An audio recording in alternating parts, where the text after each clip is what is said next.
The Braves have acquired 7-time All-Star Chris Sale to complete what has been a interesting offseason. Or did they even complete it? Are there moves left to go?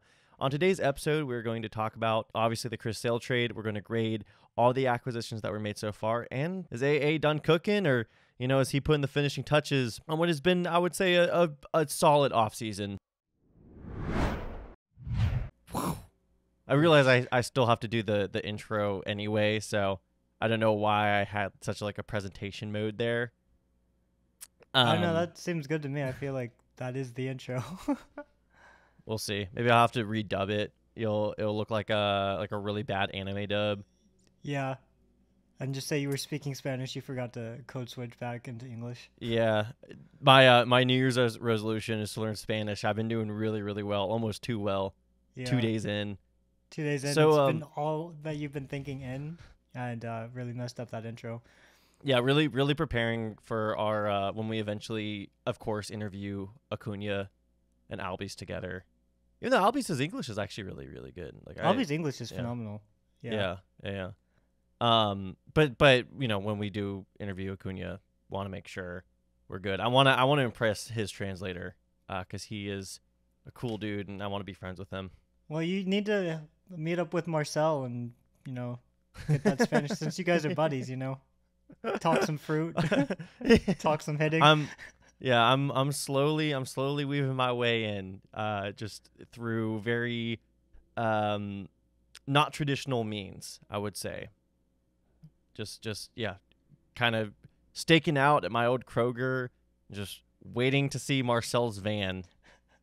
Memorize the license plate. You gotta and drive everything. Back to that old Kroger. Don't you? I'm still there a lot. I'm still in the area a good bit. Anything for the Marcel friendship. Exactly. These are the sacrifices I have to make in order for this to be a successful podcast. Friendships require sacrifice, and they do. You have to drive 35 minutes to the Kroger and stake it Cobb out County instead of where you live now. For hours, yeah, exactly. If I have to stake out at that Kroger for hours at a time and wait in the bushes until I see Marcel's van drive up, I'll do that. That's what I have to do. This is what I signed up for. I think if I went to journalism school, they would probably tell me otherwise, but that's why I didn't go to journalism school. That's why you didn't. That's why you're the Atlanta correspondent on Bravescast. When they're here in DC, I might stock out the hotel that they're in, but that happens 2-3 times a year now. So really, we're depending on you, Cole. You've already talked to Spencer. That's true. That's true. Yeah. So I'm like I said, unconventional how I'm doing it, but it's going to pay off eventually. Anyway, let's get into the Chris Sale trade. This is the first episode we're recording since it happened. Apologies for the slight delay. AA really loves to trade at the most. Alex Anthopoulos to make a big trade on, was that New Year's Eve or the day before New Year's Eve? It was the day before. It's the weekend. It's a holiday weekend. It's Purgatory Week. Everybody knows that. The week from Christmas to New Year's, you just don't do anything. You just kind of exist for a week. There's nothing going on. I don't know anybody who actually works or does anything the week between Christmas and New Year's. But I guess Alex Anthopoulos, he's just a little bit different. Alex and Boston's GM they were the only people working. So. Yeah. So okay. First thoughts on the Chris Sale trade. Just when you first heard the news, what were the first things running through your mind? First thought is, Alex, I just got to IKEA. Could you not make this trade? I want to be looking through IKEA stuff, and now I'm walking through the maze of IKEA, and I have to weigh, should I follow along on this trade, or should I look for new dishware? And obviously the trade won out. My first thought on the Sale part was, wow, we got Chris Sale. That's fantastic. My second thought was, man, he hasn't really pitched a lot in the past 3 or 4 years. My third was when I looked him up, and I was like, man, he He threw 102 innings last year. That's crazy. I thought he threw like 50 at max. And then lastly, it's the Vaughn Grissom trade that was going to happen. I think I talked Yeah. about this on the last podcast. Vaughn seems like a great guy. He got the Braves farewell, which is kind of a hard thing to do when you've played That was less than weird. 100 games. Yeah, that was odd. I'm very surprised that they had the Instagram post and that they had any sort of pageantry around Vaughn Grissom's Like departure. he got his post. Like that's Yeah. hard to do. Yeah. It was gonna happen. I don't know if I would have hit send on a 1-for-1. I guess it's really a 2-for-1 because the Braves got cash. I would have hit send on Vaughn Grissom for Chris Sale, but we did get a bunch of money in the Sale deal. We're paying him nothing this year. Yeah. On the downside, you do have the potential where Vaughn Grissom goes to Boston. He plays second base. His defense is bad, but it's not like the worst thing in the world. And then he hits, 110 WRC plus, 115, and he does that for 5 or 6 years. And Chris Sale pitches like 50 innings. There's a world that happens in. But there's also a world that Chris Sale pitches like he did in 20. I mean, he hasn't been bad. The Yeah. 4.30 ERA looks rough, but his FIP is lower, and the Baltimore Orioles just killed him last year. Yeah, just make sure to shield them from the Orioles. If we play them in the World Series, that's going to be very unfortunate. I'm sorry, Chris Sale, but you're not starting against the Orioles. You are in the bullpen. You will be the mop-up doing guy. Nothing. Yes. Yeah. Yeah. What were your thoughts? Yeah, my first thoughts was actually not great ones, but that's before I heard that they sent money. And that to me was the big part of it. I actually didn't know about the deferrals before the trade. I thought it was just kind of a straight up. I thought if there were any deferrals, they would be a little more traditional.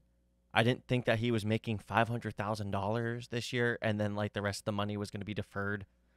He's not making $500,000. He's making $500,000 from the Braves. From the Braves, yeah, from the Braves. The Braves are paying him $5. But I didn't realize just the complexity of the deferral even from that too. The money that Red Sox sent is what he was going to get paid this year. But did not know that, and that made me feel a little bit better. Yeah, I mean, first reaction was definitely, oh, this is weird. This is strange. We thought that Vaughn Grissom would be more the headliner in a package of prospects, not like you said, like a 1-for-1 type of deal. What it makes me think, though, is that the trade market for starting pitchers is about to become brutal.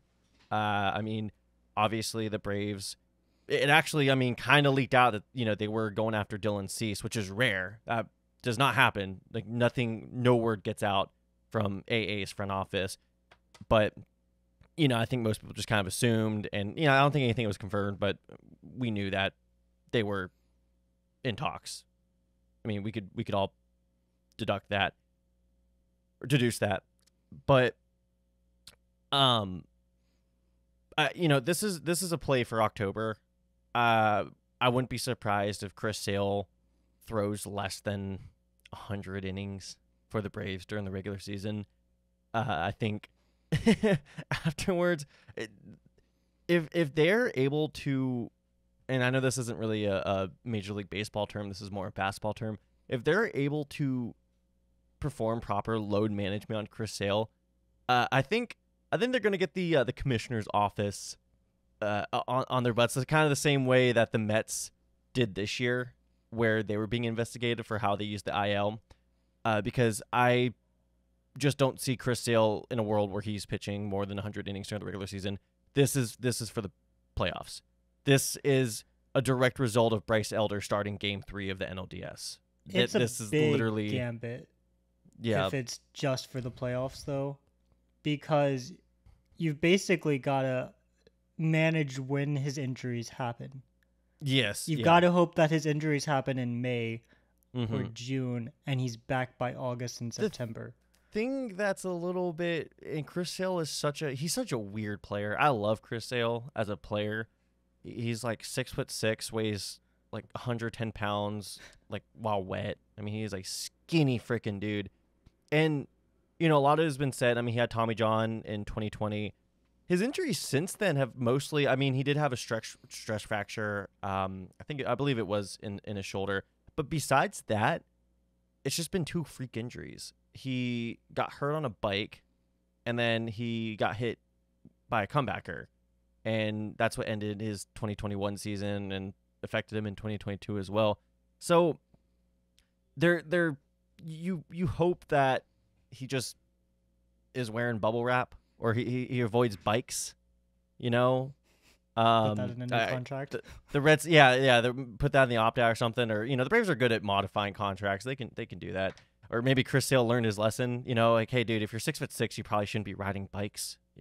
Even me, 6'3", like, it's kind of the balance doesn't always work out. So I don't know why Chris Sale thought that would have been a good idea for him. So I don't think he's 6'6". He's like 6'4". He's still tall though. He's a freakishly tall dude. Yeah. So it is. You are right though. It is a risk. Basically, we traded a player who has 6 years of control left, albeit, and I hate saying this about people, largely redundant. I mean, it basically became a meme this offseason that Vaughn Grissom was going to get traded. We all knew it was going to happen.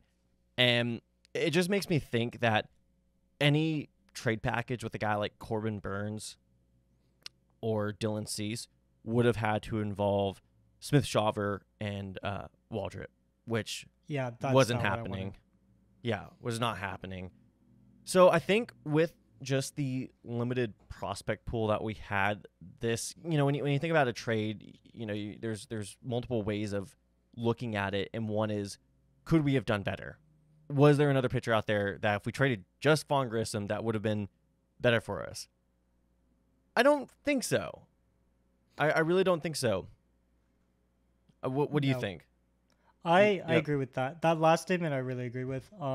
Especially with the cash back coming to Atlanta. Yeah. You could probably trade Vaughn Grissom for, can't even think of a fourth starter, the guy with the 4.5 ERA who makes $8 million a year. Mm-hmm. But we don't want that. No offense to whoever, Jordan Lyles in 2021, but like, that's not what the Braves need. They kind of already have that in Elder. They needed someone with a higher ceiling. Chris Sale still pumps 99. He still struck out 11 batters per 9. Yeah. He was touching 99 last year? Yeah. But is it wait, but is like average? His average I think was much lower, but I think he topped out at 99. He still throws hard. He still strikes out a lot of batters. He's still his FIP. His strikeout rate was still like 30% last year, or above 30% last year. He still has a ridiculously high ceiling, even though health-wise he's not been there for 5 years. Yeah. I think when it comes to how to use Grissom, the highest ceiling we can get, and for the money, that's a bargain. Even the CBT hit, the collective bargaining tax hit that Sale will cost is only $8.5 million, I think. Yeah, that's a steal. That's a one WAR player. $1 million for a guy who is going to start barring any health concerns, who's going to start a playoff game. That's huge. I mean, right now, as we've seen, a player like that comes at a huge premium. So it's one of those trades where the more I thought about it, the more I like it. The more thought I put into it. And I mean, we've already talked about money wise, it's a steal with the Reds, paying a guy who's going to start a postseason game $8 to $9 million a year. Huge. The risk is Vaughn Grissom. And look, we have Ozzie Albies till he signed the 7-year contract in 2019. So, and plus like 2 options on his contract. He's locked in, I think, until 2027. 2027. So, I mean, do you really want to keep Vaughn Grissom as depth when he could be flourishing for another, like, again, I hate using the term redundant player. That sounds so mechanical and cold, but just within the Braves organization, he didn't really serve much of a purpose, where basically his ceiling as a Brave for the next 3 years was going to be a platoon bat with Jared Kelenic in left field.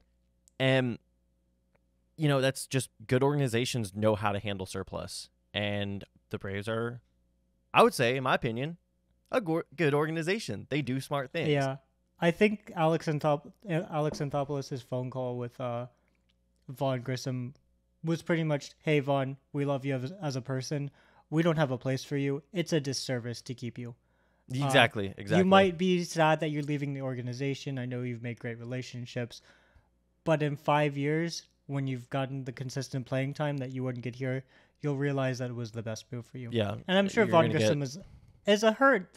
Because, no one likes to be traded. And Vaughn seemed like he loved being a Brave. Oh, yeah.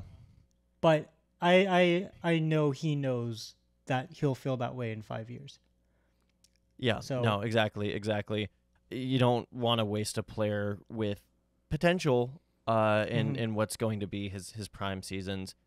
And I think it would be wrong for the Braves to stash Vaughn Grissom just for the chance that he comes and fills in as, and he wasn't going to play relief. He wasn't going to be a left fielder. No. He wasn't really going to be a shortstop either, but you know what? He has a place on the Red Sox organization.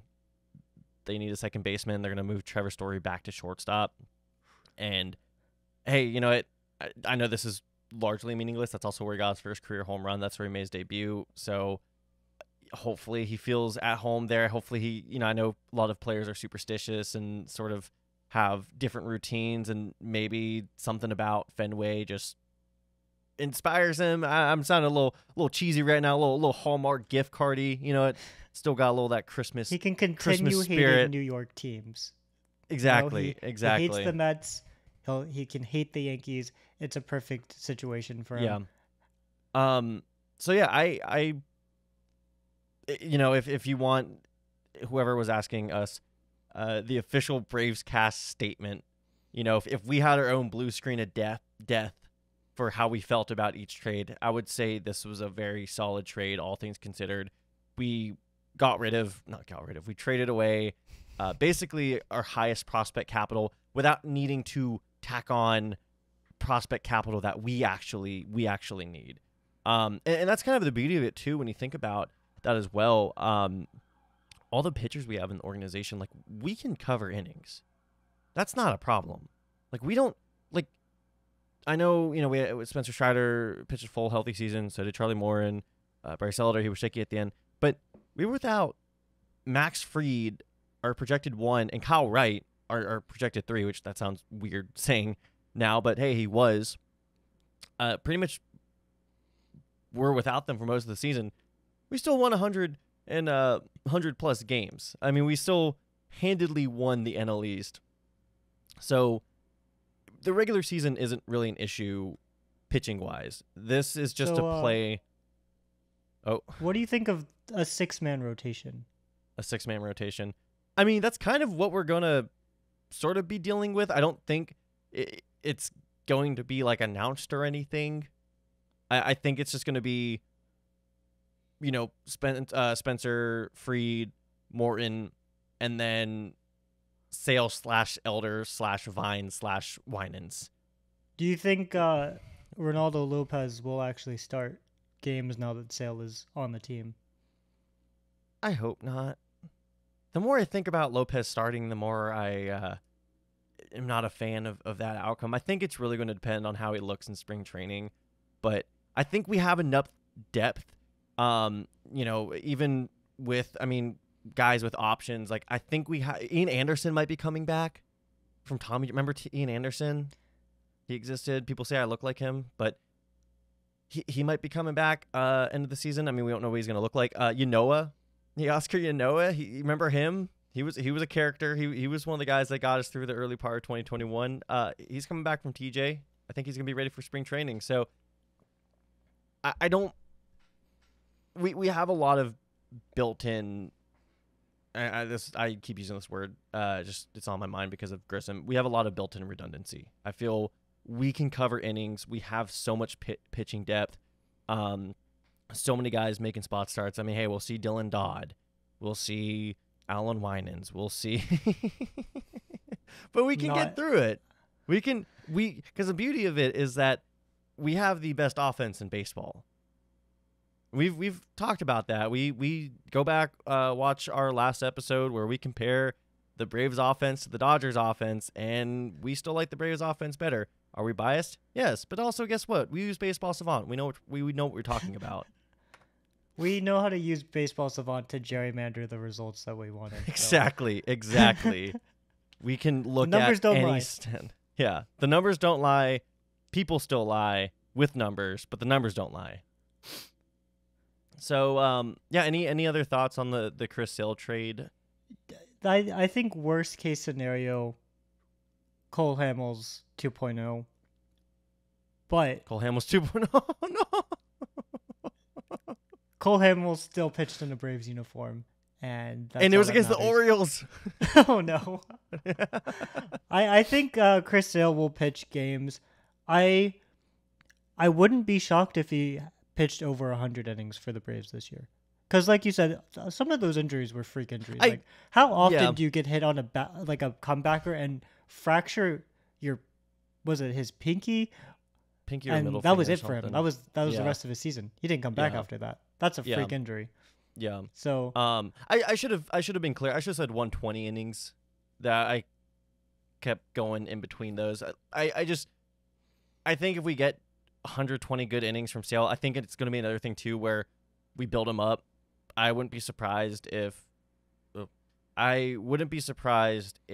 he doesn't pitch past the 6th inning until August. We just don't overtax him, even in this when he is starting. Even when Rob Manfred starts calling Alex Anthopoulos and says, "Hey, is Chris Sale really hurt?" As long as Chris Sale isn't arm fatigue real? being placed on the IL, Manfred will stay away. Wait, if it's what? 5 innings, 6 innings, it's fine. 4 innings, fine. Oh. The Dodgers do this with Kershaw all the time. Oh yeah. Doesn't mind. I think where the Mets went wrong last season, where they were, and Mets. all of the teams do this, is they were placing people on the Phantom IL. I think with the Mets, it was the Mets, and so their whatever roster versions of accountants were not the best in the business. They weren't the best at cooking the books. It's like one of those unseen rules where it's like you get a job somewhere and everybody like breaks this one rule. Like let's say you work at a restaurant and you operate the fry machine. Like you can have a few fries while you work, but just don't be obvious about it. Like just don't do it in front of the manager. And the Mets don't get a large fry container, put it in it, and just be eating it off the line. Yeah, but the Mets didn't get the memo. They just have like one that they take off and just kind of put to the side. They have a bucket. And then they have a bucket. The bucket. On the line. They have like a bag. All of the cooks are eating out of it. Take home with them, and they're like showing like, look how many fries I collected today. Like, look how many players we have on the Phantom IL right now. Posting on social media, like I can't believe my company lets me take free fries home after work, even though it's not in the handbook. That's kind of what the Mets were doing. Yeah, the Braves will be fine. I'm not too worried. The Braves are pretty good at getting away with a lot. I mean, the cheating machine last year was very strong, and I just don't know how the Phillies cracked the code. Nobody said anything. 2 years in a row. Yeah, I think they have the code machine. We can't play Phillies anymore. They reversed the magnets. I don't know how, but they just did it. And then for 2 innings, against Zach Wheeler, but yeah, we got it. We just got it. Zach Wheeler's from Georgia. He's an undercover agent. Yeah. Exactly. He was like the Joe Jackson where he did like a really good job at throwing it where people didn't think he threw it. No, absolutely. Zach Wheeler is such a good good at throwing it against the Braves because he just dominates them. Yeah, he's like 6 innings, like almost no hit ball, and at the end he's like, okay, look, like Darno, I'm gonna like just slider like right over the middle, right down the middle. Yeah, just Make sure he you didn't hit do that this to one. Riley. Riley actually did hit that ball. I don't think a one-handed home run was really by design, but anyway.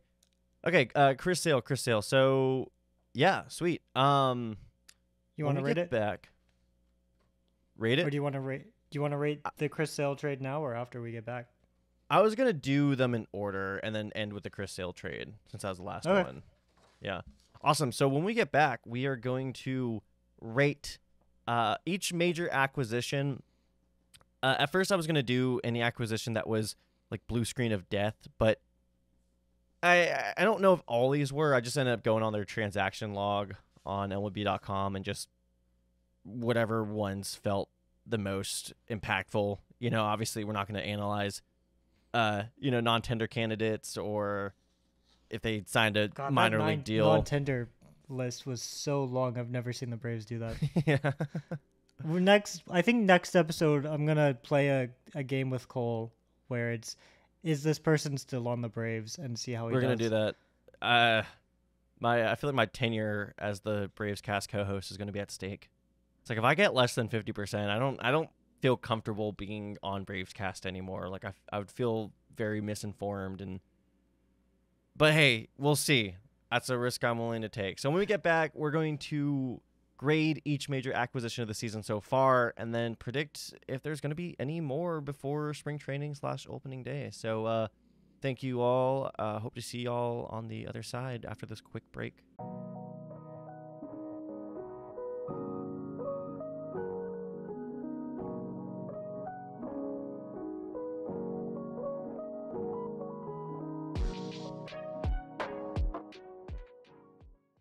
And we are back for part 2 of the first episode of 2024.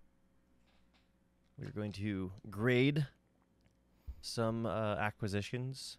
So, typically when you think of grades, you think of somebody who is an expert on a subject. Grading somebody who is learning, like a school teacher, a college professor. In this case, we are merely humble fans who, just watch a lot of Braves games and, we have perspectives, I would say. So, don't take these grades too seriously. These are our opinions. Obviously, if me and Mitchell were put in charge of running the Braves, they would probably be 110 loss team. 125 win season, Oh, yeah, I just totally. have to change the sliders. Exactly. We just have to put a salary cap on every team, and that salary cap has to be $100 million. And any dollar they spend above it, how about let's do a luxury tax. Every dollar they spend above $100 million, they have to give to the Braves directly. And you know what? We would do pretty good in that situation. 1% to the Braves Foundation for every exactly one of those dollars. Which is actually just a shell company to give the Braves more money that's not investigated or audited by Major League Baseball. So, yep. I see nothing wrong with that. We would do fantastic in that I very would be a specific fantastic general scenario. manager. So, first trade we're going to go with was kind of a heart-wrenching, and me and Mitchell do actually have some disagreements on this trade, so hopefully it will be hotly debated. Early in November or middle November, the Braves traded Michael Soroka, left-handed pitcher Jared Schuster, shortstop / utility infielder Nicky Lopez, shortstop Braden Shoemake, and right-handed pitcher Riley Gowans for left-handed reliever Aaron Bummer. Mitchell, what is your grade? Mine is a B-. Cole, what is your grade? C-.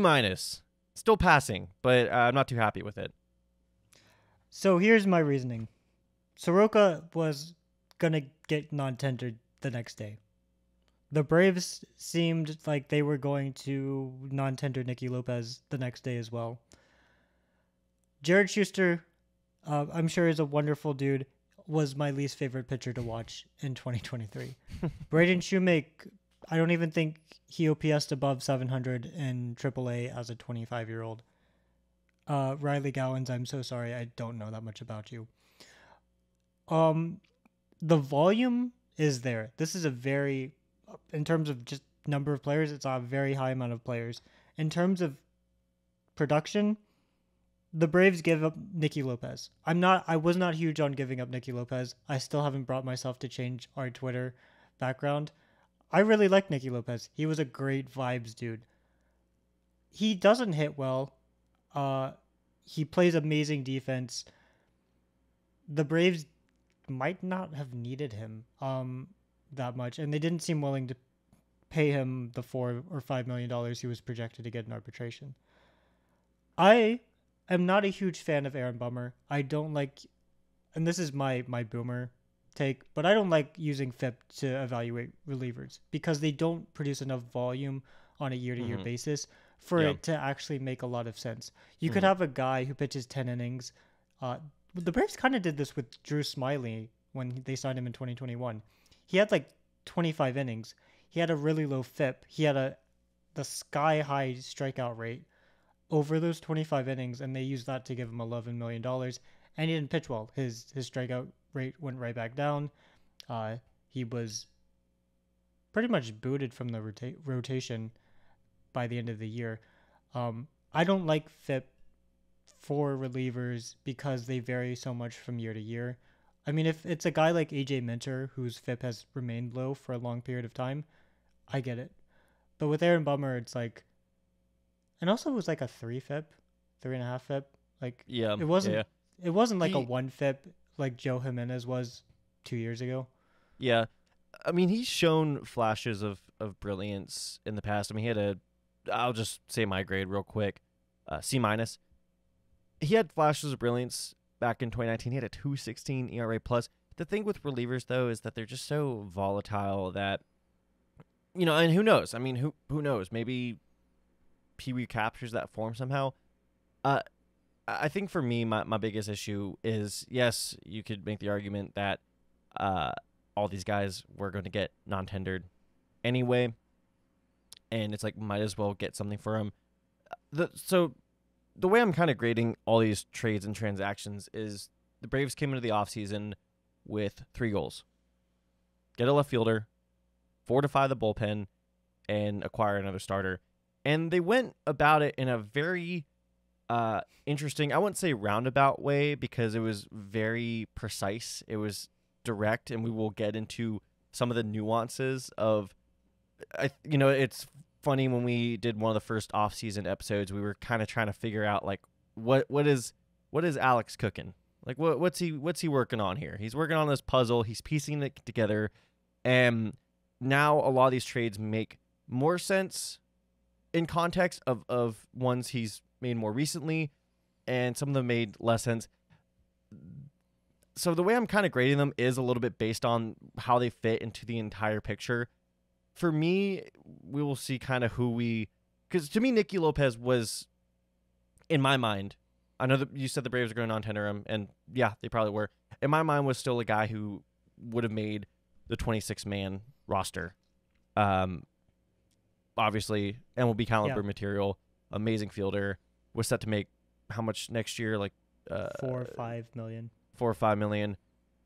I thought getting a backup infielder who, like, zero pop, but still could get on base. I mean, he wasn't a total dead weight in the lineup. To me, he was a solid player, and I feel like not valuing that, or just kind of seeing him as dead weight, or seeing him as disposable, I don't know, didn't really rub me the right way. Obviously, Michael Soroka, we were going to non-tender him anyway. So one way you can make the argument, it's good that we got something for basically a bunch of nothing. I hate saying that so much, but for me, there was still some value in there in my mind, even if the Braves didn't see that value, and that's why I'm a little bit lower on this trade. Yeah, in my opinion. B- is coming in from, well, the Braves were going to get rid of these players anyway. I didn't actually even finish my thought on Aaron Bummer. Sorry, my bad. With Aaron Bummer, I don't like FIP. He had a high ERA, but he had past success. He is a lefty that the Braves really needed last year, especially against the Phillies. Yeah. Where they Yeah. had AJ Minter, and you can't use AJ Minter too early. Like, I'm all for Mhm. using high leverage pitchers early in the game, but I'm not. I'm not willing to use AJ Minter in the fourth Not inning. burning. You're not burning him there, Yeah, but like we can't yeah. afford to burn AJ Minter that early.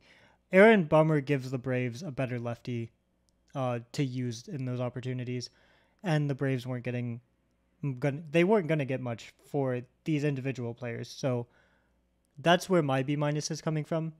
But I agree. I really like Nicky Lopez. I really wanted him on the team in 2024. I would have tendered him a contract without thinking about it. Yeah. I can totally see where that C minus is coming from. Yeah.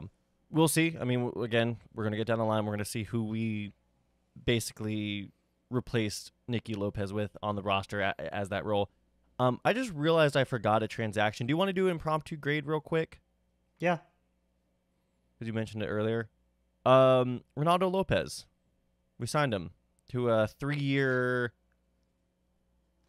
$30 You know what's funny? million contract. I think you just looked up all the trades because the Braves hadn't made any other signings.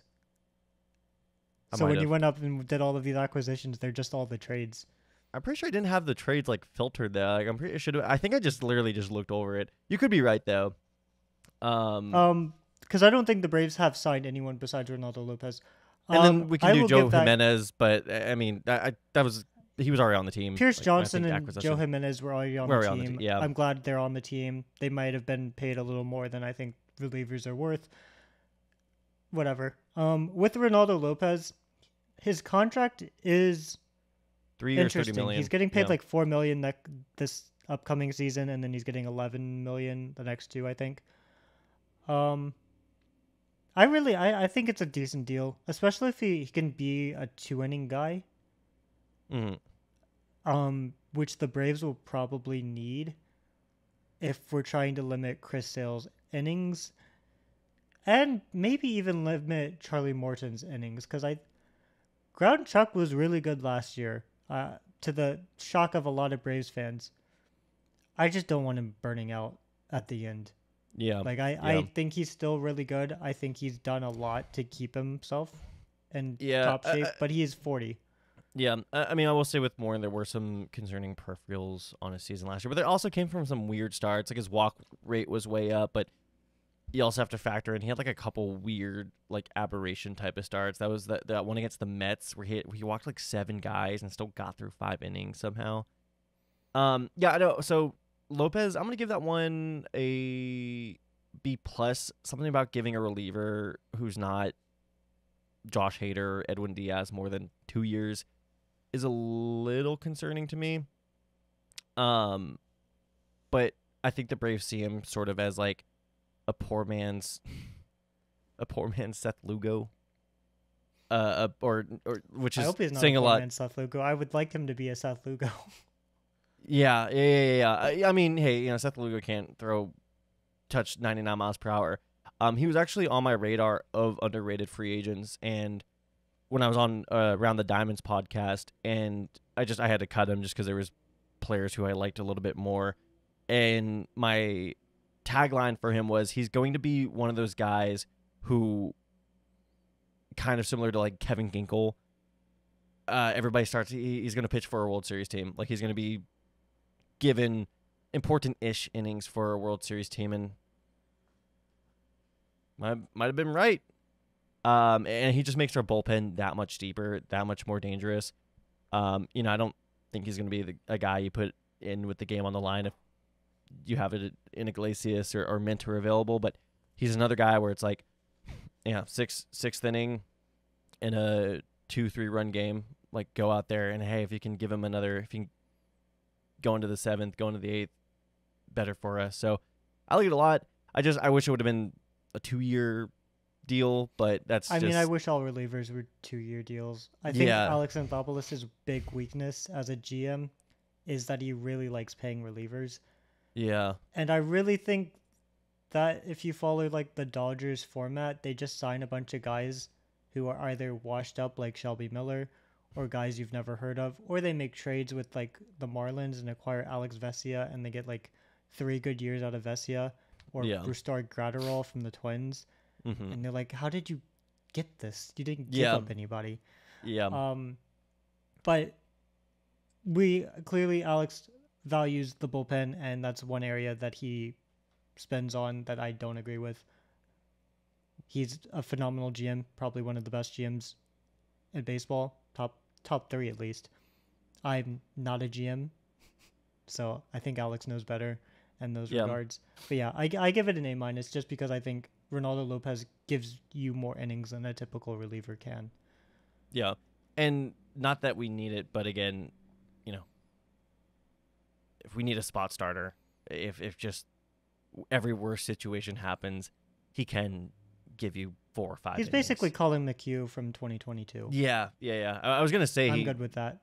Pretty much, is kind of Colin McHugh, but totally different inputs. Honestly, same outputs. Yeah, same outputs. I love my fireballers, man. I like, Mitchell, you like ball go boom. I like ball go fast. So I like ball go fast. I just can't manage it watching it because I'm weird and can't handle watching the Braves pitch a lot of the time. But yeah, so you want to move on to the right trade? if you mean the wrong trade, then let's do it. The Atlanta Braves trade. Sorry, I'll let you get this one. Go. I was gonna be a lot less enthusiastic. The Braves traded Kyle Wright to the Royals for Jackson Kowar. Came out of nowhere. Kyle Wright said it came out of nowhere. He wasn't going to pitch next year. His shoulder is kind of dead, maybe. Fangraphs did an article that said that pitchers over the age of like 26 who have this kind of shoulder injury, only like 30% actually pitch again or like meaningful innings. Yeah, pitch Kyle Wright is again. not 26. He's 28 or 29. I think the Braves saw that. They were like, we got to get some type of value for him. They acquired a guy who had a career 7 ERA. I think Cole and I are looking at this again differently. I gave it a C- because the Braves ended up using him differently. If Kowar was still on this roster, I think I'd be giving this an F. Yeah, I think you're right on the money there. Our difference in grade comes from, because we'll get to it in a second.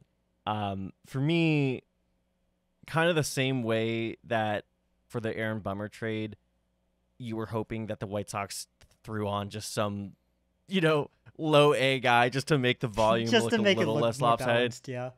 I think we'll get to in a second. I think Kowar was that for the Mariners trade. That's just my theory, though. I don't think he was the difference between that trade. We'll get to in just a second. Yeah, I mean, I pretty much my theory on it, and I went to this when we covered it last year, was the Braves putting him on the trade block pretty much showed their hand, showed the fact that they knew. Not saying that they were in a position, a very envious position when it came to what to do with Kyle Wright. It's like, do you tender him a contract and just pay him to recover with the hopes, with that 30% chance that he comes back? Or do you try to get some value for him? And for me, they didn't get value for him. And we'll get to in a second. For me, they just kind of, I think they showed their hand a little too early. I think they were trying to be a little too clever with it. Like, hey guys, we got a guy who was he pitched meaningful innings for us in 2022. He was a great pitcher. Yeah, his shoulder's hurting a little bit, but just give him a year, let him rest. And he threw a lot of innings in 22. Like, he'll be back. And I think teams caught on to it, and that's why we just literally got nothing for him. So really, it's you could just say it was like shedding, because he was our. Kyle Wright's so weird. We've talked about this so many times. ARB1. I always forget. ARB1. Okay. So the money really does not. The Braves make were much not going to pay Kyle Wright much this year. Yeah. So the money was not a difference maker. I just feel like we could have. The same way about. I was gonna say I feel like the Braves should have just gone the route of like acquiring that 18-year-old in low A who is not a prospect, who has like 35 whatever it's called, value. like a lottery or not even, that's but not like a a lottery ticket, like a yeah, lottery 35. pick. And Yeah. if it didn't pan out, oh well. But like Kowar had already been in the majors. He's not a young guy. He hadn't had any success. I think you're right. It just showed their hand, and the player that they ended up acquiring was like, oh, Yeah. you didn't have to say yes, you Yeah. know. It's like yeah, 30% chance, but Kyle Wright was good in 22. I mean, he was an all-star. I mean, he pitched at a high level. I felt like I understand you hear shoulder injury and you immediately recoil. I just feel like the Braves might have given up a little too early. But again, that's my opinion. So D- for me. I think it was just a complete whiff. Um, it's not really going to make much of a difference. Like the only world where it makes a difference is if Kyle Wright does make a full recovery and he's like the Royals ace in 2020. Yeah, but you'd only have a year and a half of that. So. Yeah. So, and not that being the ace of the Royals really means much.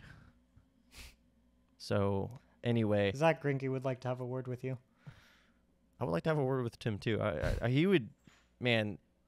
If you want to talk about pitchers that I would love to have a non-baseball conversation with, he is up there. I Next, wish he had room on the Braves. Yeah. next trade.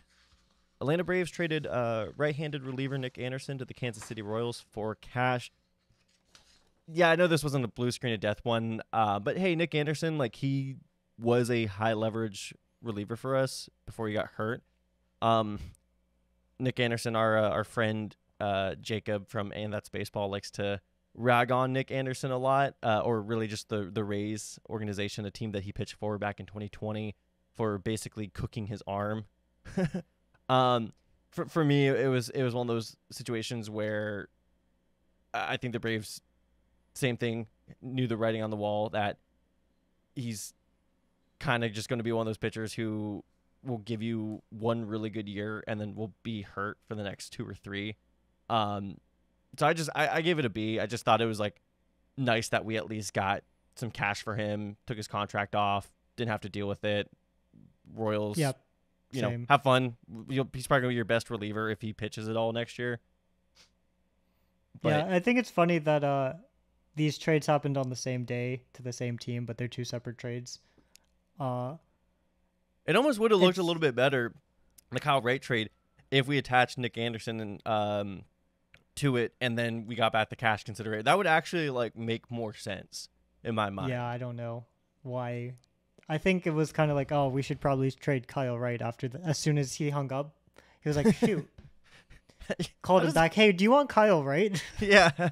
It's like, how does that work behind the scenes? Like, is one team just pestering the other? Like the Royals are just kind of like, you know, they spent a few days auditing the Braves roster, and they're like, hey, do y'all need Kyle, right? Like, can we have him? We can give you like a guy with a 7 ERA in exchange for him. You're not going to use him.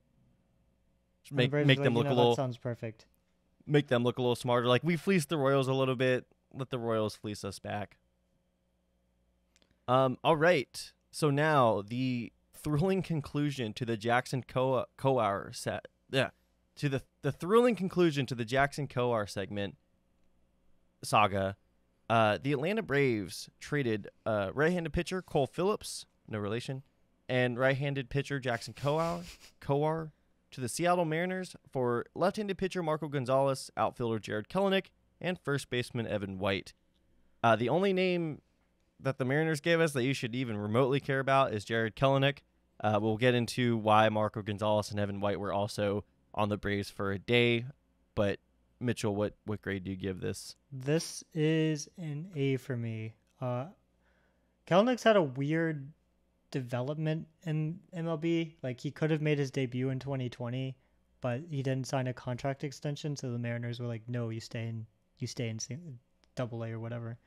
Or what was it called? The camp? The 2020? The instructional camp. Instructional camp.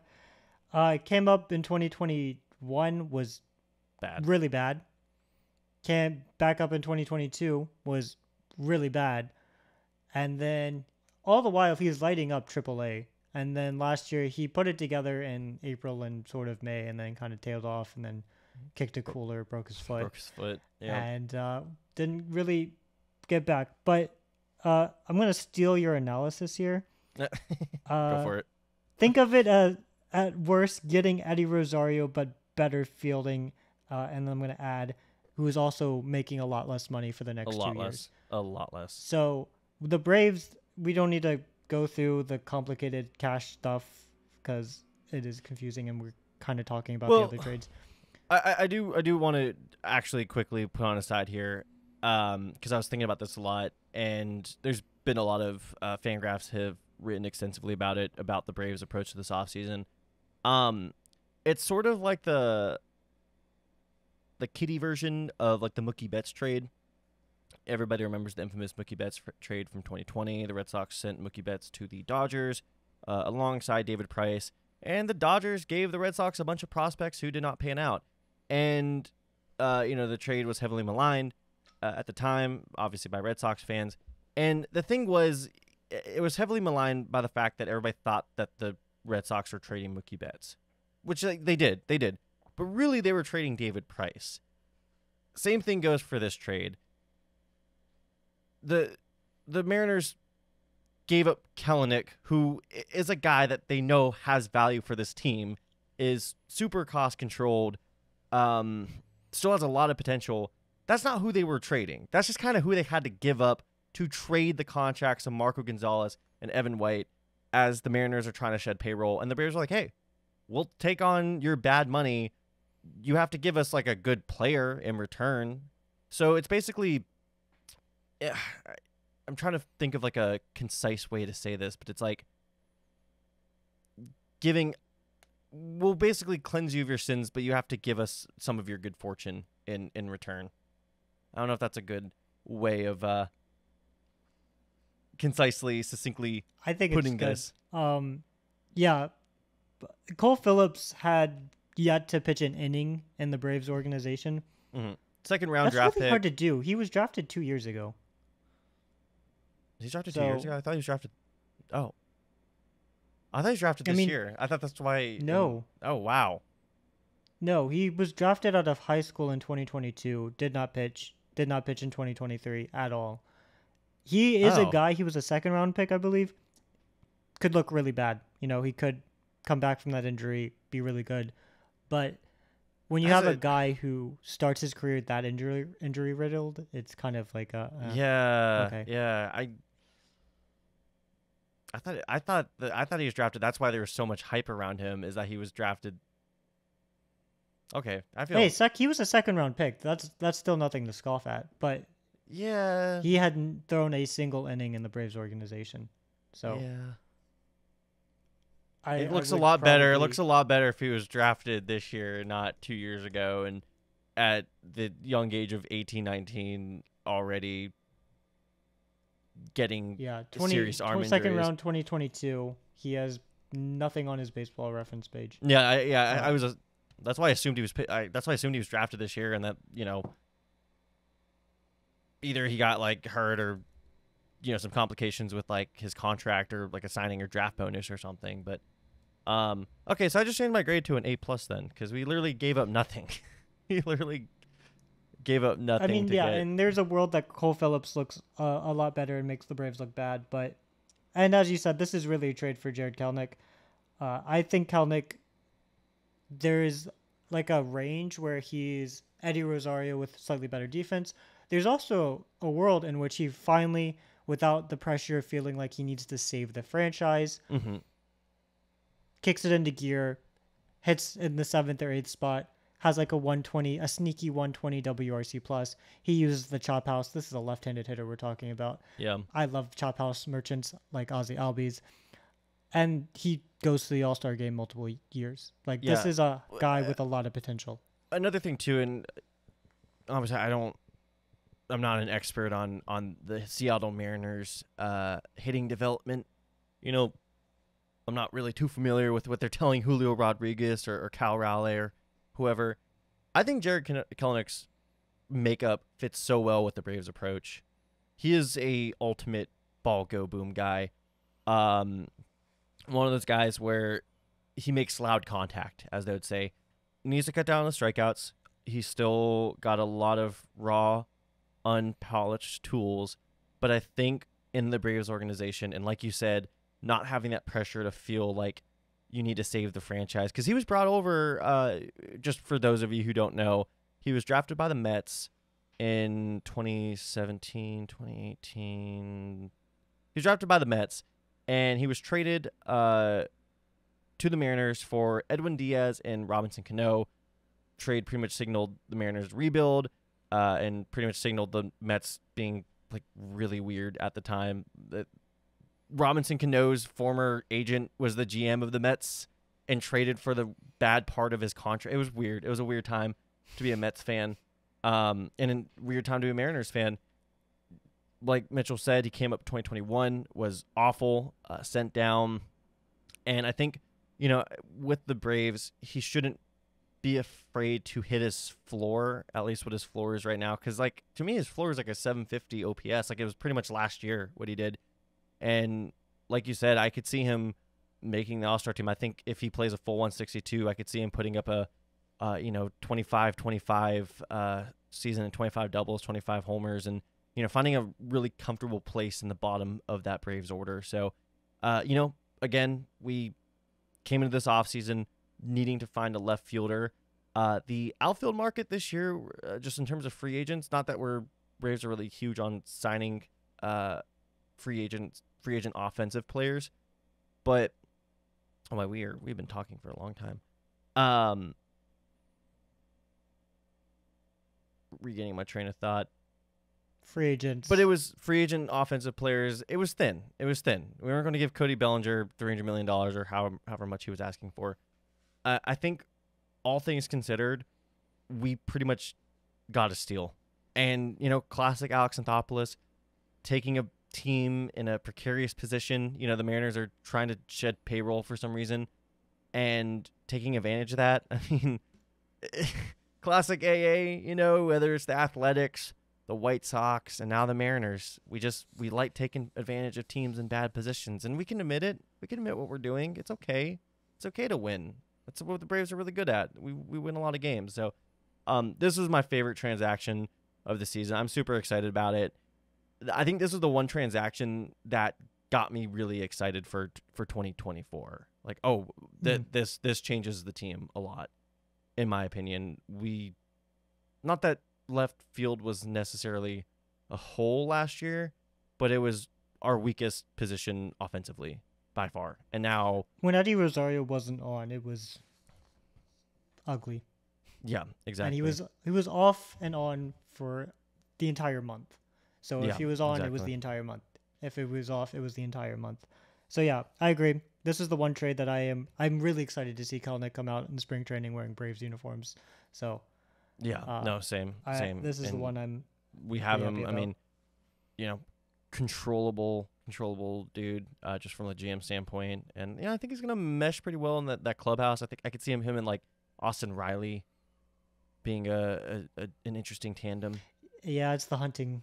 You got the Wisconsin hunter and you got the Mississippi hunter. Yeah, and they can only bond on one thing.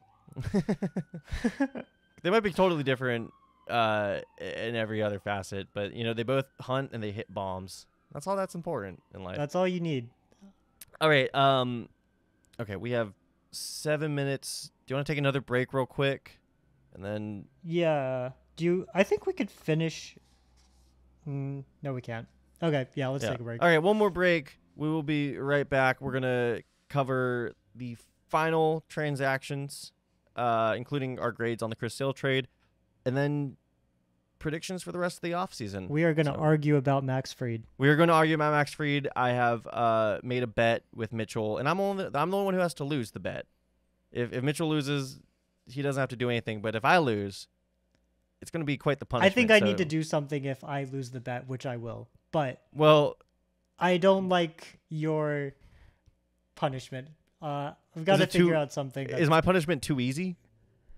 No, I just don't like cold water. I think my punishment needs to be like a donation to something. I don't know. You have to donate to the Braves Foundation. All right. When we come back, we will reveal everything including my punishment for or what the stipulation of the punishment is. Anyway, see y'all on the other side.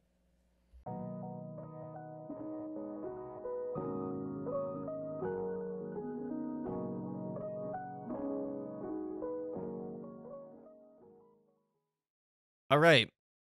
We are continuing our trade and acquisition, mostly trade grades, acquisition grades. Mitchell, do you want to read out the next one? This is Cole's favorite. So the Los Angeles Angels traded Max Stassi and David Fletcher to the Atlanta Braves for Evan White and Tyler Thomas. Braves legends. We're going to miss them a lot. I gave this a B. Stassi is already not on the roster. He was White Sox traded to the White Sox. White Sox. Okay, yeah, for cash. Fletcher is also not on the 40-man roster. He's still in the organization. He probably will be the backup infielder. I don't see anybody else. Fletcher is a guy who I remember vividly being excited that the Angels extended him, and it immediately went downhill from there. That being said, he seems like a fun clubhouse dude. He plays infield. He plays infield defense decently. He makes contact. Not great contact, but he makes contact. I don't really need that much more from a backup infielder. I would have rather had Nicky Lopez, but when this trade was done, there was no Nicky Lopez to be had. So we got David Fletcher, and I'm okay with that. In a vacuum, I agree with you. I give this trade a B. But like you said, David Fletcher, so far, barring any other acquisitions or trades or signs, is kind of our Nicky Lopez now. I would have like you said, I would have preferred Nicky Lopez. And so for that, this trade gets a D from me. Maybe we're biased, Braves cast. We are obviously huge Nicky Lopez fans, and in fact, we've been having a bit of an identity crisis ever since Nicky Lopez got traded. And I guess now we have to be David Fletcher fans now. It's funny that you said that anecdote about being really excited when the Angels extended him, because I was the same way. I think around 2017, we all got that cynical feeling of like, oh my God, our contact guys going away. Like, is nobody going to be hitting 300? In 10 years. And David Fletcher seemed to be a guy that bucked that trend. Got MVP votes in 2020. I was surprised to hear that. Make of that what you will. I don't make anything of it because 2020 wasn't real to me. So, I mean, in a vacuum, this is sort of a swapping of low stakes, bad contracts. The Angels, but trying to make something of them. The Angels are going to try to play Evan White. I don't know if Jared Walsh exists. I remember him. I mean, Jared Walsh does not exist. He may as well go back to pitching because I think his hitting is done. Yeah, they have that first baseman that they drafted. Nolan Schonnell in 20. Yeah. I don't know. I don't like his player profile as a first baseman. Yeah, they just drafted, or they just traded for the right-handed version of Nolan Schonnell and Evan White, which is even worse. So, I don't know what the Angels are doing. That's the thing. In a vacuum, I think we got the better end of the deal. If you just look at Tyler Thomas, Mitchell informed me that he was a Rule 5 acquisition. I was in a coma during the Rule 5 draft. Unfortunately, I was not watching it as I should have been. How could you not baseball watch fan. That is must-see entertainment. Bad baseball fan right over here. I think I should give up my Fangraphs membership for not watching the Rule 5 draft. Max Stassi, again, just a guy. He's been going through some personal issues. The Braves obviously don't need catchers. We're good on those. So it was pretty much, think of the trade as pretty much David Fletcher for Evan White. In a vacuum, I think it's a good trade. It's just grand scheme. I would have rather found a way where we kept Nicky, and it's like, oh, this is the best we can do to replace him. A guy who's a little bit more expensive and a little bit worse. Yeah. So that's why I give it a D. That's just why I'm not a huge fan of it. Also with Fletcher, so the Braves used Nicky Lopez at first last season, which I thought was kind of weird. Why they didn't just swap him and Riley? There is no way that 5'8" David Fletcher is going to be playing first base next season. The Braves don't have a backup first baseman. The Braves have kind of never had a backup first baseman, though. Like, they've always had a guy who could. Yeah. It's like we've just been really good at getting like stupidly durable first basemen. I mean, obviously Freddie, never miss a game, Freddie Freeman. We never really had to think about. I think at one point, like Francisco Cervelli, like in 21, I think he might have played an inning at first base, or at least was. I know we got Nick Markakis to play a few games at first. Just a total emergency situation. At the end of last year, Marcelo Zuna was taking reps with Wash at first base. You know, he was a Gold Glover at one I don't know. point. I feel like he can't throw. That's kind of if an outfielder can't throw anymore, that's the best. Either you DH or you play first. So yeah. I don't. So I guess our backup first baseman, if anything were to happen to Matteo, is going to be Marcelo Zuna, and then we might have to see a pitcher hit. So we might have to use Max Fried as a pinch hitter or something. That'd be awesome.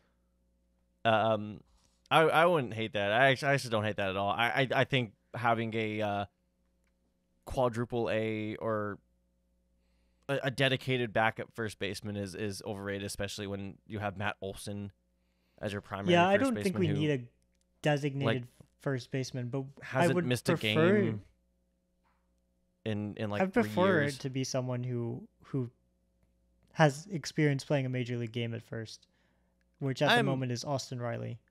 Yeah. I mean, throw Austin Riley at first, David Fletcher at third. We can work around it. I'm not too worried. Hell, put Travis d'Arnaud at first. He'll learn. Anyway, moving on, we have our next trade. This one I would say like would have gone under the radar, but because of the bad contract we traded for, it wasn't even like a bad contract. It's just a team was trying to just shed payroll for next season because they don't have any money. San Diego Padres traded designated hitter Matt Carpenter, Mr. Salsa himself, left-handed reliever Ray Kerr, and cash to the Atlanta Braves for center fielder Drew Campbell. Mitchell, what is your grade? It is a B. I did not know who Drew Campbell was before he was traded. He is a 26-year-old now who was in Double-A last season. Didn't really hit well. He's a career minor leaguer. He's a Scott Kazmar Jr. Again, this is very similar. Again, the Braves had a very cohesive offseason strategy. I love it. Honestly, I love it. Taking advantage of teams' stupid decisions. It's kind of maniacal, not gonna lie, but I dig it. Again, just bolstering that bullpen, more left-handed options. Ray Kerr, I'm not hugely familiar with Ray Kerr. Like, would you describe him as like an elevated loogie? Obviously, he's the a loogie guy. I'm not terribly familiar with him either. I think the Braves really liked his fastball. He throws really hard. He doesn't have great extension. I think his extension was like in the 20th percentile. It was pretty bad. Yeah. I'm not a fan of hard throwers who don't have a great extension. It just reminds me of Mauricio Cabrera. Mm-hmm. But again, he has reached the major leagues. He has pitched major league innings and has not been blown up as a major leaguer. I think his career ERA is like 4.30. That's not great. It's not bad though. It's no Jackson Kowar. I would have liked to keep Matt Carpenter. Yeah. Now we're talking about backup first baseman too. I mean, he's pretty rough out there, but he would have been fun, especially like you want to talk about a chop house merchant. He would have been. He had that one against Strider back in April. Yeah, I was there for it. It was a pretty sight. I mean, he literally would have probably had a cabbage stand at the Chop House because of how much of a Chop House merchant he was going to be. Is that why it's a B- and not an A++? If we kept Matt Carpenter, it would have been get a higher grade. Yeah, I think if we kept Matt Carpenter, it would have been a B+. I think Anthopoulos was doing Carpenter a good, like, a service to him. Like, he was like, you're not going to play here in Atlanta. We would have liked you, but, like, I think you deserve to play more than one game every month. Yeah. And that's what his role. He would have been the Charlie Culberson. Yeah. So it was more of a service to Carpenter than to the Braves. The Braves could have used him, especially since they already had his contract anyway. Kerr is a wild card, I think. High velocity fastball, left-hander. I think he's decently tall. Extension doesn't need to be terribly great. He has options, which is what the Braves really needed last year. They had a bunch of players who didn't have options, and it kind of hurt them in the long run. Mm-hmm. But I don't know. It's a minor league for a fringe major league trade. It's just not exciting, I guess. Yeah. And that's what ultimately gives it the B. Yeah. Again, for me, Braves came into the offseason with 3 goals. One of those goals was to bolster the bullpen. Good job of doing it. I mean, young, controllable guy. All it cost us is really just however much Matt Carpenter was making this year. And again, the Padres sent us cash. I mean, they still paid down most of the contract anyway. So I think just, again, considering the costs and considering what our goals were, I think this aligned perfectly with it. So yeah, not a sexy trade, but I still think just a solid B- trade. Like, yeah, you see that and you're like, okay, this is cool. Yeah. It's a trade that's impossible to be angry at. I don't think there's a single Braves fan out there who was furious that we traded Drew Campbell. Exactly. Maybe some fans in Mississippi. Maybe some Drew Campbell relatives who are Braves fans. Maybe, I don't know. Yeah. But besides that, anyway, going to the last one we've already talked about briefly at the beginning of this episode, the Braves traded shortstop The Braves traded second baseman Vaughn Grissom to the Boston Red Sox for left-handed starter Chris Sale and cash. Mitchell, after everything that we said, what is your grade for this trade? I am giving this an A-. I think that while I almost said Fried. We'll talk about him in a minute. While Sale has the potential to be kind of a fourth pitcher ace, like no team should have an ace in the 4th spot in the rotation. He could be that guy. I still think there is a 5% chance that he takes the mound with the Braves in April, throws 3 2/3 innings against the Baltimore Orioles, and then never pitches for the Braves again. And it could be a Cole Hamels 2.0. For a guy like Vaughn Grissom, that's kind of terrifying.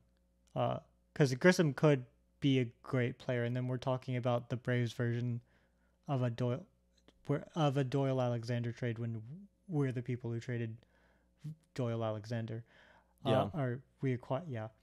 So I don't know. I really like it, but I'm just terrified that Sale's 1 year with Atlanta. He can possibly pitch 2 years. There is an option. Yeah, it's like that I don't think is a bad deal. Too. Yeah, it's the Charlie Morton special. It's the $20 million. $20 million. Yep. Just Vaughn Grissom. When you do break out, don't break out too much, I guess. Yeah. Or just have like really insane splits at Fenway. Like that would make me feel a little bit better. Where if he just becomes a Fenway merchant, I'm like, okay, well, he wasn't gonna do that at Truist. 95% of his homers are at Fenway. He hits like 330 at Fenway, 220 on the road. Exactly. Little Coors effect, but in Beantown. Yeah, I mean, I'm a little bit higher on it, like literally one tick higher. I'm at an A. I think the Braves are a smart organization. Not saying the Red Sox aren't, but they know how to manage players, in my opinion. And then look up Kyle Wright, and then that totally deflates that point. But I think Sale's a guy who will inject some life in that clubhouse. He is a dog. He is he's kind of crazy, kind of a crazy dude. If you just want to do not wear throwbacks. dude, I'm so worried. Like Hank Aaron weekend. Like he could ruin what has been a very special weekend for the Braves for a long time. Yeah, that's always like one of the best stories. But I always thought that was more of a White Sox thing than a Chris Sale thing. But I could be wrong. There's also another story too where in 2018, during the postseason, he had to like miss a start, or he was like ineffective during one of the starts, and he said he had a stomach bug, and then a rumor spread that he actually had a belly button ring that got infected, and that's why he couldn't pitch well. I don't know where that rumor came from. I just remember hearing it through the grapevine. But again, like you said, ace in the 4-hole. I mean, our top 4 pitchers have all received Cy Young votes. That is, I know that is some twisting and awards voting. Like, oh, come on, that's meaningless. But that's kind of a cool thing to say. It's kind of a cool thing to put on the banner. When you're trying to sell some season tickets, like our top 4 pitchers have all received Cy Young votes at one point or another. Like that's kind of insane. It's like when the Dodgers got to say back-to-back years they had 4 MVPs on their team. Yeah. When one of those MVPs was yet to be revived Albert Pujols. Exactly. So, I like it a lot. Just right now, I like it a lot.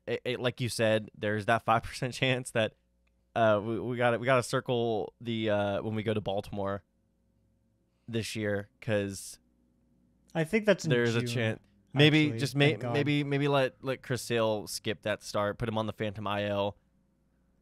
But I think it's a really good trade right now, and I think it's kind of a good send off. I think this is going to be the last major acquisition done by the Braves this offseason. Do you want to use that as our transition for predictions? Yeah. Do you have anything else to say about you Sale? have more predictions than I do. I admittedly was not creative, but I can go first with my predictions. Let's do it. 2. I think it's Pilar who gets brought back. I think he went into the off season thinking he could latch on with a team that would give him more playing time. He's not gonna get that. We love Kevin Pilar on this podcast. He's not gonna get anywhere. The Braves clearly loved his defensive contributions, his right-handed bat, which would still go well with what the Braves have right now. He can play center field well still. That is a hard thing to get on the market for cheap. And I think the Braves end up getting him back. I think guys like Adam Duvall are wanting more playing time and can get more playing time. Yeah. Pilar can't. And I think that's going to be a big difference for him. My second is there's going to just be some washout who comes to camp. We're like, why are they on the non-roster invitee list for spring training? A guy like Jason Kipnis or Brock Holt. Like these are guys who are already Braves legend. Braves list. Jason Kipnis. Braves legend. Jason Kipnis, why is Orlando Arcia on the World Series roster? I'm really bitter about that, Kipnis. Yeah. There are 4 or 5 guys I could see. I think Culberson does come to the Braves camp as a pitcher, and I'm not going to be shocked if he makes it. He has really good stuff and small sample sizes, but his stuff is legitimate. This is not a guy like Jose Batista who is doing everything he can to hold on to his major league career and be a pitcher. Culberson's stuff is like in the 100 or so pitches that he threw was top 3 on the Stripers last year. It was kind of ridiculous. Could be a guy like Aaron Loop, another lefty. another guy who had a terrible season last year. Mortal enemy. And then we could see some infielders like Elvis Andrus or Tony Kemp, guys who were really bad last year. Andrews. Well, okay. I was literally gonna say, like, I think Elvis Andrus is still like a solid major, even just for his veteran presence. And hey, a reunion with the Braves, that'd be kind of cool, you know. Finally gets to play. Elvis is I think he was. I'm not doing him justice by calling him really bad. Tony Kemp was really bad last year. Yeah. Andrus was below average hitting, below average defense, but he's also playing shortstop, so I guess he gets a pass. Also on the White Sox too, who just are not good at deploying players or not really a winning environment. Tim Anderson in the 2-hole all season, 1 home run, third longest average home run distance. Let's go. How to lie with stats. Yeah, I always like the problem. Okay, so I like the break with Camp. The thing is, I don't know if we just have enough roster space. We have such a deep roster. I don't know what way Elvis Andrus, unless like an injury happens, knock on wood. I always love those types of predictions though. Like just kind of reach into the magic beanstalk. Michael Tonkin was making it last year. Yeah, that's fair. I mean, I think you and me both, mostly you are, breaking the Charlie Culberson pitcher story. I mean, you are kind of have been on it the entire time. So I'm rooting for that, just for you to be able to say, like, I'm the one who broke the story, and it was like just through intuition. So I mean, I have another story I think I'm breaking. It comes to do with the uniforms. I saw that earlier today. Exciting stuff here on Braves Cast. Just stay tuned. Stuff. Stay tuned for the uniforms. Mitchell's observational skills are just getting better by the day. I'm very very proud co-host. My predictions. So you said Kevin Pillar. I was gonna put Pillar on the list, but the thing is, I get kind of bored easily, and just having a guy that was on the team last year just wasn't exciting. So, we do need one more backup outfielder, like a Sam Hilliard type, or what we thought Eli White was going to be last season. Maybe I'm reaching a little bit, or obviously a Kevin Pillar too. Maybe I'm reaching a little bit with these names, but I have we're going to sign one of AJ Pollock, who was bad last year, but I think he's the type of player who, again, put him in the Braves hitting lab, he's going to put up good numbers. I mean, he's a guy who's put up MVP type stats at points in his career, has just struggled with health, and then now has just struggled with, being good or being able to, hold his own when healthy. Adam Duvall, like you said, though, good point. He's going to be looking for more playing time somewhere else. I don't think the Braves are going to trade for Jared Kelenic just to put him in a platoon role. I think if anything, we should be thinking probably smaller. And I think you're right on the money with a guy like Kevin Pillar, where, if Kelenic is struggling against lefties, we can throw in Pillar, just to spell him for a few weeks as he figures it out. Or Randall Grichuk. I feel like you're not a huge Randall Grichuk guy. I'm not a huge Randall Grichuk guy. He had a weird season last year. He did. He's kind of one of those guys who's just there. He was also part of the Angels splurge and purge. He was not part of the purge. They couldn't purge him. Yeah, he was unpurgeable. I think with Grichuk, I just am like, I think he might overvalue his skills because he did have a decent year with Colorado. Mm-hmm. He was tradable. Yeah. And then he fell apart with the Angels. So I don't know which version you're getting. But every player who joined the Angels just fell apart. I would love it though, for Wash's sake, if the Angels were a Cinderella team. Oh yeah, same. Yeah, I only wish the best for them. Hopefully Evan White turns to Mark McGwire. Braves, Angels World Series. Braves win. Wash takes off his Angels jersey underneath as his number 37 Braves jersey. The whole time he runs in and celebrates. I would He love was it. like, every time he was in the visiting dugout, like he was secretly giving signs like he was a third base coach. He was just calling Incognito. fastball down the middle the whole time. His pitchers are like looking into the dugout like, are you sure?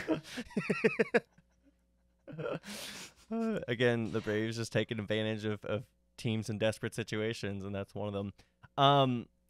So I also, this is just a small one. I think we bring back Adrianza.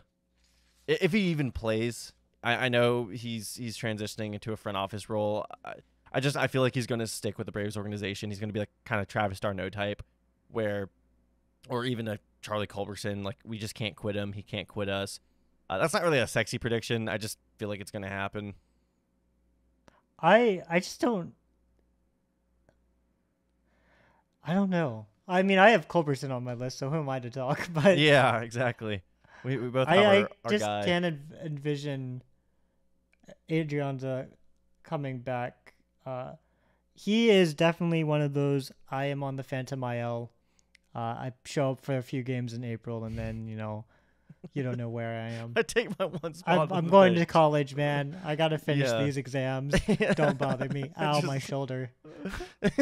Just like I just think of like man, the Charlie Culberson seat during the season. There's just like that one spot he's always sitting at, and he's there. Like you He's forget he's there, but then you look at his one spot, and there he is every day, showing up in uniform, sitting down, doing some homework. Do you remember what number he wore last year? I'm assuming they gave him just like something like 87, just like a really high number. No, No? I mean, so Adrianza, when he played for the Braves in 2021, 21. he wore number 23, Mhm. and then Michael Harris took that number. So when they reacquired him back in 2022, he wore 17. But then Pilar wore that number last season.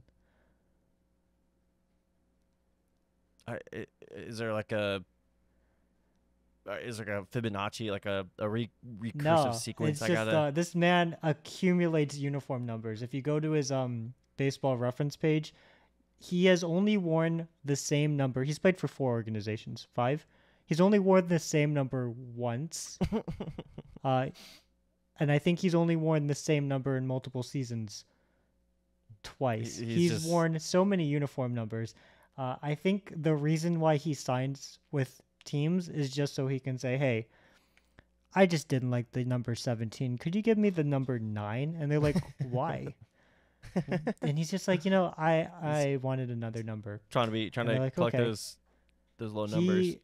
He and Culberson are actually in a competition for who can wear the most uniform numbers before the end of their career. That's why Culberson was like, give me 53. Give me that. Give me that number 53. Give me in a game. Anyway, we're gonna have an entire episode dedicated to Mitchell's obsession with uniform numbers. I think what I'm gonna do is I'm gonna quiz you. I'm gonna say like, oh, what number did Adrianza wear in 21? Obviously, you know it. Obviously, you know I it. know But that one. yeah, but then I'll get a little harder. I'll go a little more Jeff obscure, Francoeur a in little 2016. farther away. We're gonna do it. That's gonna be a Braves cast special when the off season is just like that dead zone in early February. How about when I do the Are They Still a Brave? You go, what number did Ryan Langerhans wear in 2006? Yep. And I think it was 18. Deal. But Deal. don't quote me on that.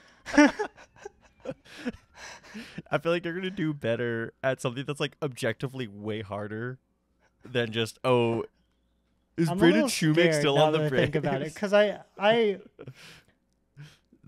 always like that's how I found Baseball Reference. If I'm going to be honest, really. I see. as see, like a 10 I've- or 11-year-old, I found See, it. I'm because the of complete uniform opposite. numbers. I'm terrible with uniform numbers. Like unless it's like they're so synonymous with the number. Obviously, like Derek Cheater and 2. Like it just warps my mind. Like it's just like the last. I can tell you like how many homers, Jim told me hit in 1997. But if you told me what number he wore that year, I would not be able to tell you. 25.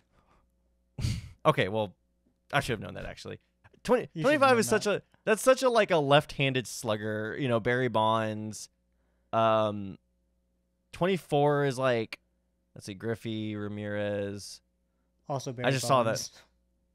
Bonds. Oh, yeah. Anyway, we have 7 minutes left. I'm gonna go. This is gonna be the last debate between me and Mitchell, because my last prediction. A lot of Braves fans, and I'm not gonna read what I said in the show notes, because then we would get demonetized. But a lot of people think Max Fried is going to sign an extension with the Braves before the season. They think that's going to be the final blue screen of death. He's not going to become a free agent.